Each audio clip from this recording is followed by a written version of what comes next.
કે તમે ને બતાવ્યું સમજદાર છે, આપણો ખજૂરભાઈ એકલો ન પડી જાય યાર. સત્યના માર્ગે હાલવું છે. શું કામ ઘણા નથી બોલતા કે ભાઈ આમાં કોણ પડે? હવે મેં તો નક્કી જ કર્યું છે, ભેહું નીકળી છે ખાંદામાંથી, હવે ભલે પણ ખજૂર તો મારો ખજૂર છે સાહેબ, જેને ગરીબના આહુડા નુયા છે. અને આજ તમે આની ભેળા નહીં હાલો, આજ તમે સત્યની હારે નહીં હાલો, તો તમે હાલશો કીધી તો મને કહેતા જાવ એટલે આગલા ડાયરામાં મને ખબર પડે બોલવાની. હાલવું છે ને ખજૂરભાઈ? હું તમને પંપ મારવા નથી આવ્યો ચાઇનાના, પણ એક સાચો માણા, સાચી રાહ માથે હાલવા વાળો માણા.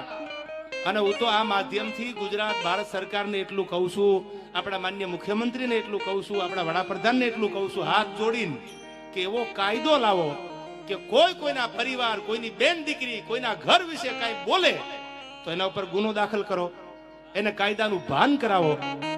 કોઈ હારા માણાની છબી ખરડાઈ જતી હોય અને આ દુનિયા ટગર ટગર જોવે અને પછી મજબૂર થઈને એને કંઈક કરવું પડે અને પછી એમ કે એકચ્યુઅલી કાયદો હાથમાં લીધો, તો તમે જ કાયદાને કહો ને. એવો કાયદો લાવો ને. વાણી સ્વતંત્રતાનો હક છે, એ મુદ્દાની વાત છે. ભારતમાં વાણી સ્વતંત્રનો હક છે, તમે ગમે એ બોલી શકો, પણ સારું બોલવાનો હક રાખો. કોઈની મા બેન, કોઈનો પરિવાર દેવાજ ખવડ બોલે